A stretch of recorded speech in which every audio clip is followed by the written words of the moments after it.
Good morning, good morning, good morning. I hope you all are doing well on this Pentecost Sunday. Okay. So today I am actually going to come from from a place of a black wife, black mother, um, and I'm about to pour out my heart. My stomach is literally turning, but I don't think there's any other way to release what I'm feeling. So here goes. I was sitting at a desk. I was sitting at my desk working on Friday when I heard her scream. And I was in the middle of a call. And the scream was as if somebody had died. And, as a mother, when you hear, you can tell a scream when your children are playing. You can hear a scream where it's a scream of just them playing around, but you know that each one of your children, they have a scream if something is wrong, like if they've been injured, if they've been hurt, or if something's wrong with them. So I get up to, I put my customer on hold, and I get up to go and see, like, what's going on, what's wrong, like why are you screaming, like what's wrong? And my son is walking off. You can tell he's angry, he's mad, and he's crying. And his dad is just telling me, just go ahead and go to your room. And I'm trying to figure out like what's going on. At the very moment, my husband tells me he's upset, he's mad, and he's angry about Floyd. He's seen the video.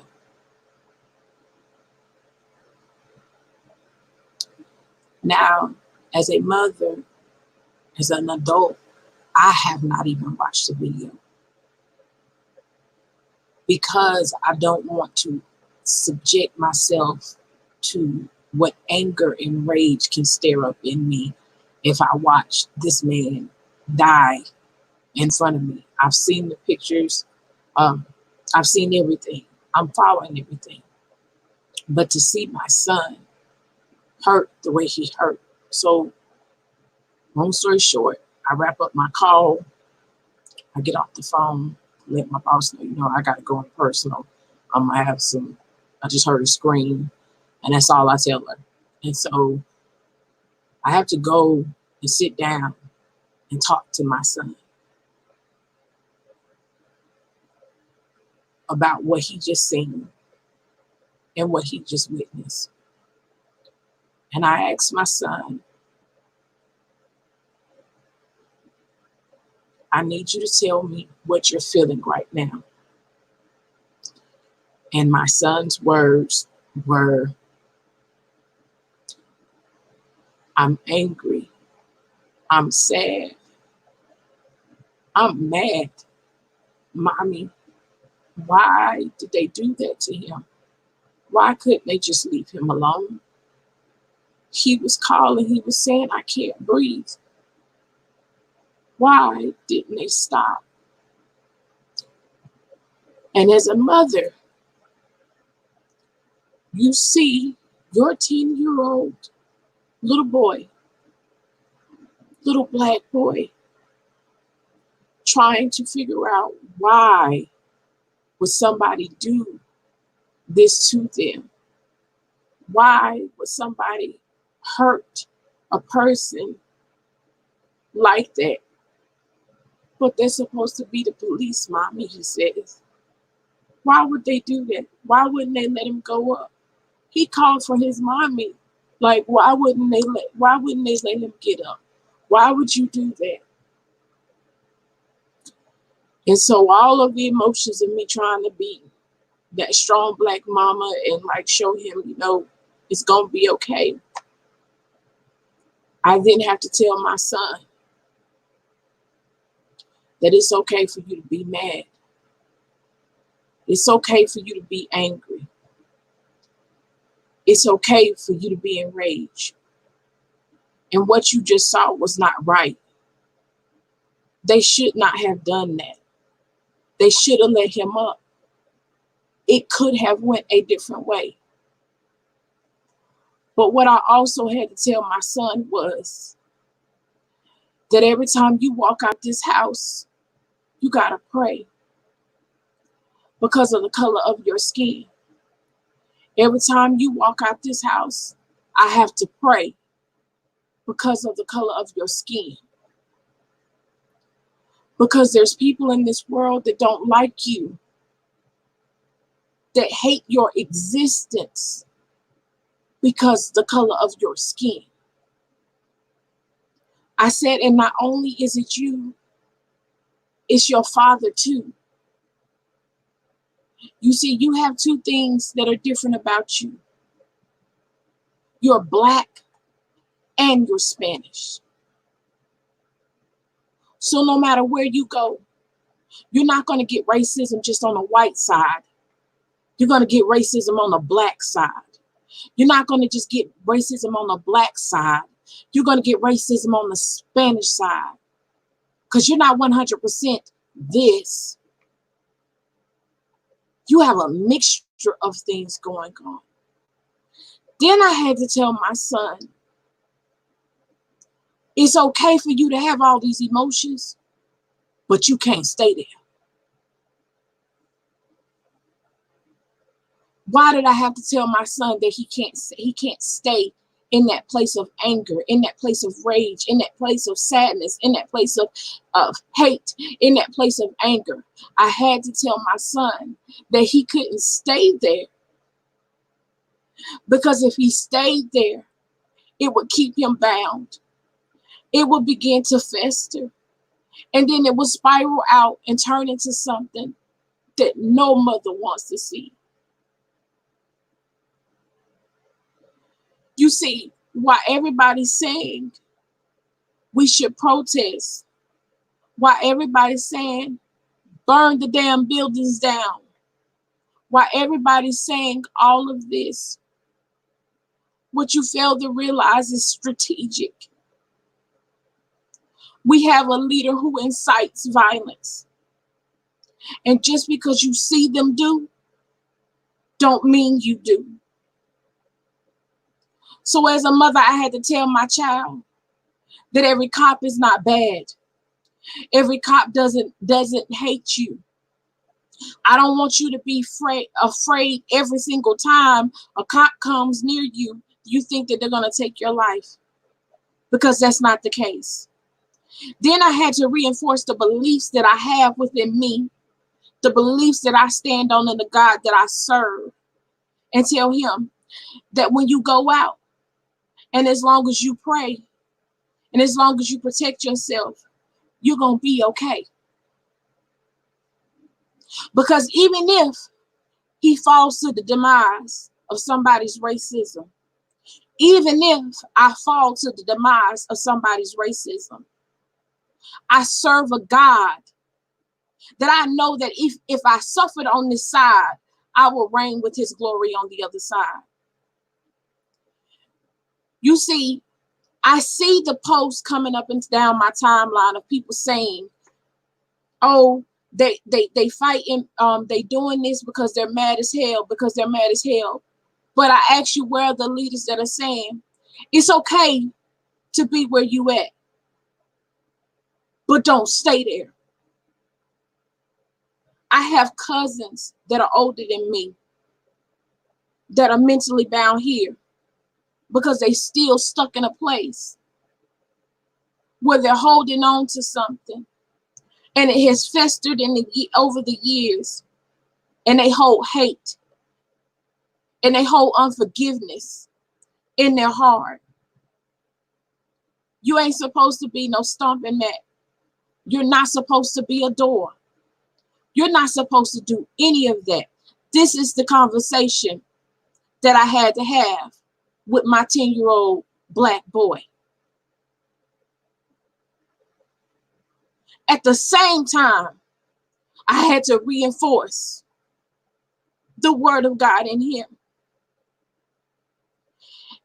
And I'm so glad that by 12, there was a sheriff by the name of Sheriff Kimbrough who got on a live, and Chief Katrina, as two Black leaders of Winston-Salem and Forsyth County, and reinforced everything that I had just told my son. So I watched the live, and then I played the live back to him so that he can see that every white person is not bad.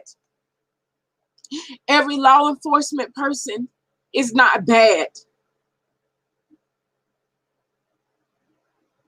He listened to a man say, yeah, it hurt. He listened to two leaders say, when it was time to comment on 45, I have no comment. You want to know what was good about that? Ain't no use to addressing foolery. We have a president who incites nothing but hate, rage, and anger. He lives in dysfunction. When you see and you look at the TV screen and you look at the news, when you see the protests happening, people are trying to protest with just a place of, I'm showing solidarity to what's going on. But then there's a riot that breaks out. Every image that I have seen on the media of the first glass, of the first piece of glass being broken, of something being torn up, is by a white person. Now, this is the reason why I want to put emphasis on this. Not just by some just random, somebody that's just like racism, but by a white person, which then what? It incites more and more anger. But the emphasis that I want to put on this is strategic. Because if you think about it, those buildings have insurance, but most Black people, your life does not, because you don't carry an insurance policy. So if I can get you to act like a fool, then I can take you out. It condones what I do. So while all of my leader friends that's on my timeline saying burn the buildings down, don't burn the buildings down, because you set yourself up to become an attack that you don't want. I watched a video this morning of a young man, 31, and a man, 45. The 31-year-old is saying, but what do we do that's different? Everybody can get on live and they can say how they feel, like I'm doing now. They can tell you what they see, and they can show you a little bit of revelation of what's going on. But now what do we do from here? You see, I can fight you with my hands. I can go to war with you. I can even kill you. I can burn down your buildings. But when I burn down your buildings, and when I burn down the buildings in this community, I have to think about all of the things that I do to impact those that are connected to those buildings. Those that are innocent, that don't have nothing to do with exactly what's going on.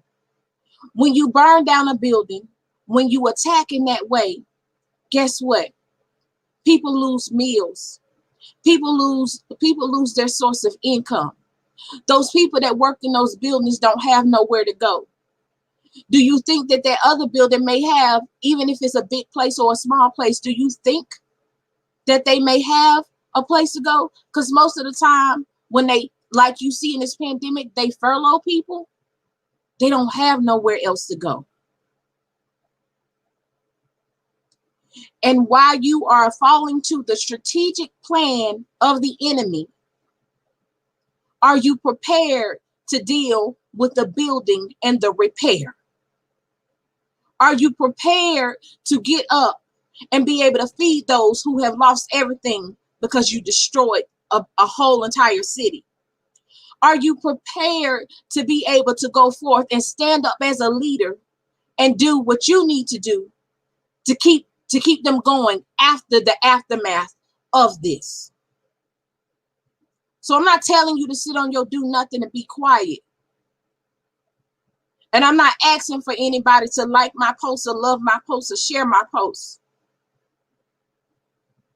But in the midst of your anger, in the midst of your rage, in the midst of my anger, in the midst of my rage, because I'm a leader, I have to be mindful and accountable of everything that I say. I have to be mindful and accountable of the people that are listening to me. I have to be mindful and accountable of the people that are watching me. Not just those that are attached to you that you can see, but there's somebody always eating off your tree.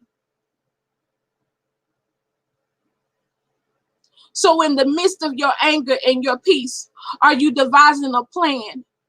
Are you writing down a vision to make sure that after this, during this, we're able to cope, we're able to grow, we're able to move further? It moves me on to my next point. I kept saying, God, how do I address this? How do I say something? How do I speak out? Like, I just don't want to talk about it. I want to be about it. My word for the year was action. Live in action. So how do you hit them where it hurts? She said we hit them in the pocketbooks. What does that mean?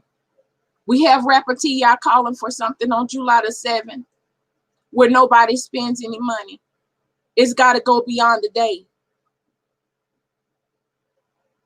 How do you restructure?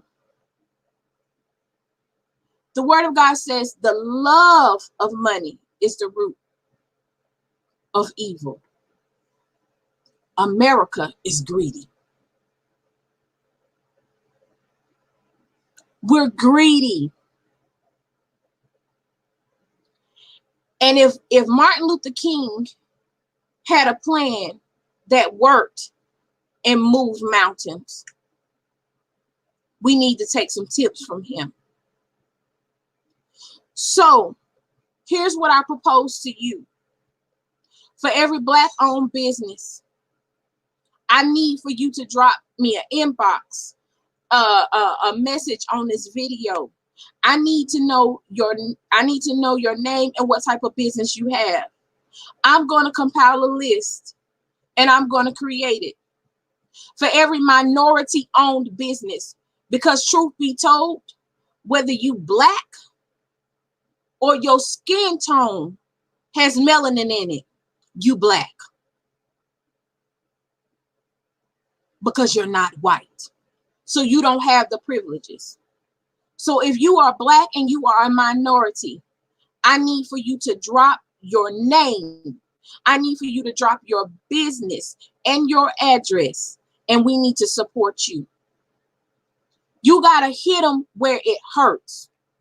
Now, with this, just like Martin Luther King, my grandmother, all of those leaders, all of those people who fought for us, all of those people who shed their tears, all of those people who died, all of those people who had blood, all of those people that had hoses, all of those people, they had to make sacrifices.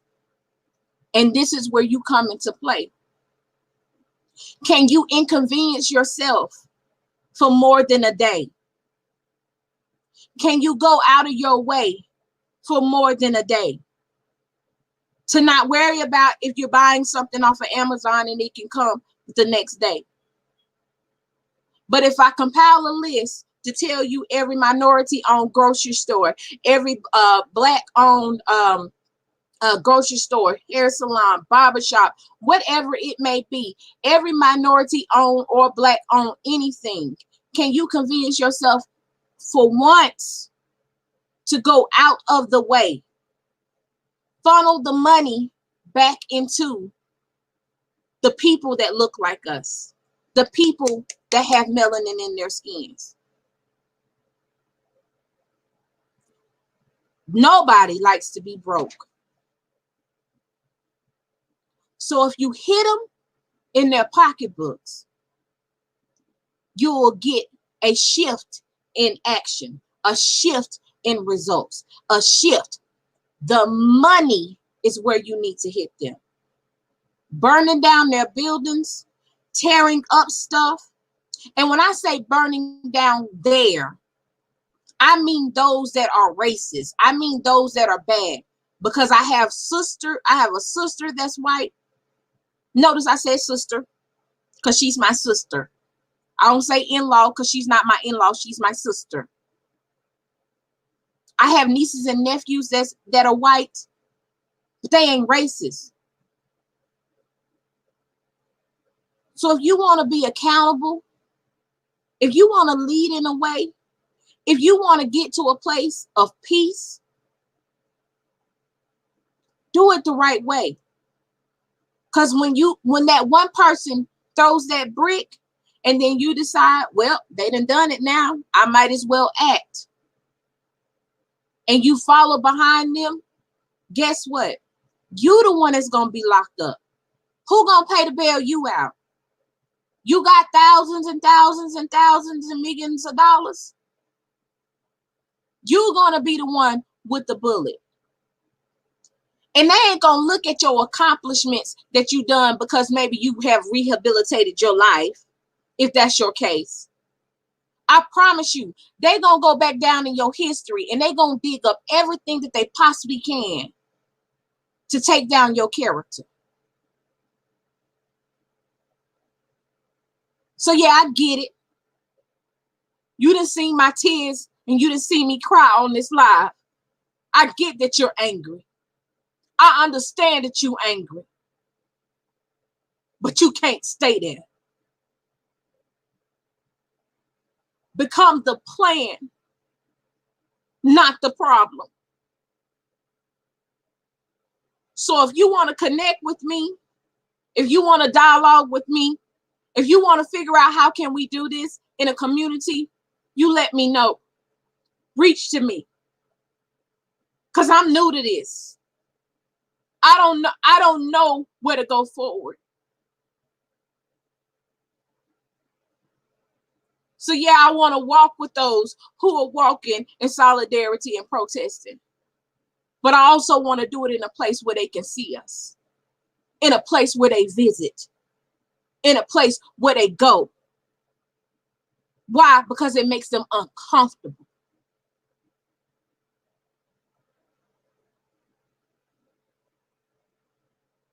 Peace be with you. Peace be with you. For the anger of man does not produce the righteousness of God.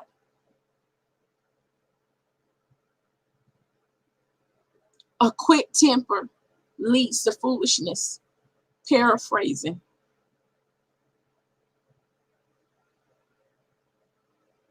Don't be the demise of yourself.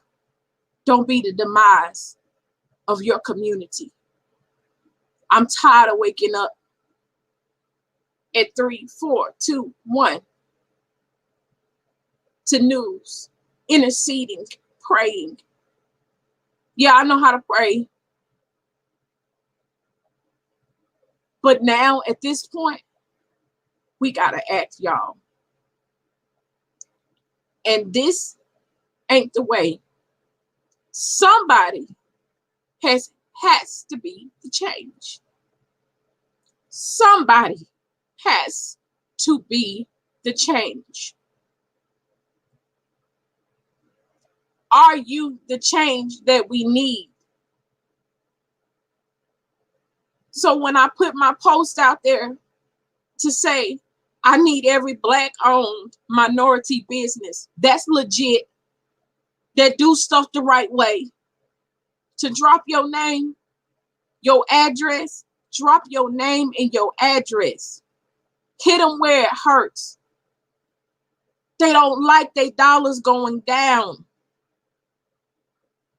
Because what you fail to realize is that it's been strategic throughout the years. They have infiltrated every single place, every single area of leadership, of the White House, of the Congress, Democratic and Republican, whatever party you in, non-affiliated, of every law enforcement agency.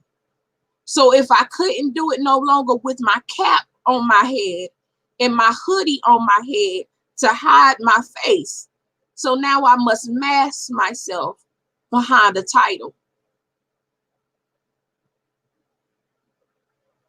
So for every person that say that I don't have an option to vote for, listen, you can sit on your do nothing and have 45 in there for another 4 years, or you can go for the other option, which is Biden. I don't agree with all his tactics, and I don't agree with all his ways. And unless a miracle from God happens, Trump will not get my vote. I will vote for Biden, even when he says stupid and ignorant stuff. But he's better than what we got. You can't move and produce and do good when you're leading from a place of rage, anger, and hatred. And for every leader, I don't care if I don't got no building, because that means nothing. I am the church. For every leader out there that's got a following behind you, every time you say something, like for all of you that's sitting up under white leaders or these other brothers and sisters and stuff like that, think about if you're racist. I check myself daily. I evaluate myself daily.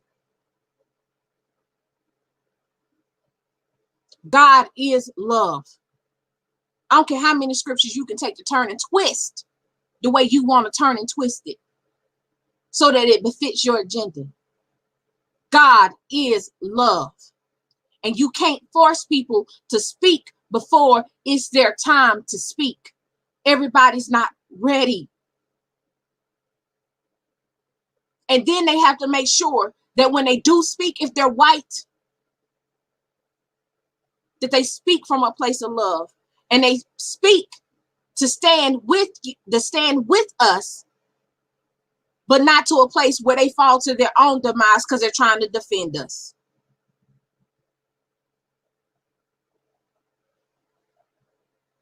So stop throwing stones, because you don't want nobody throwing stones at you.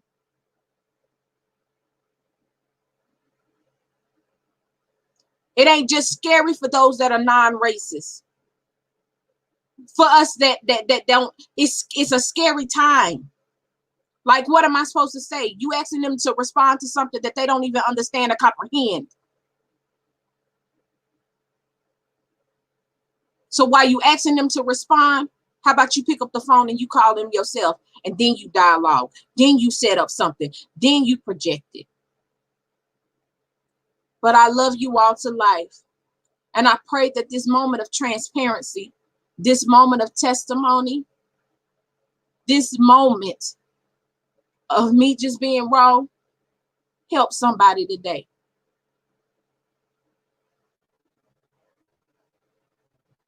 And if you're coming for me, make sure that you come correct.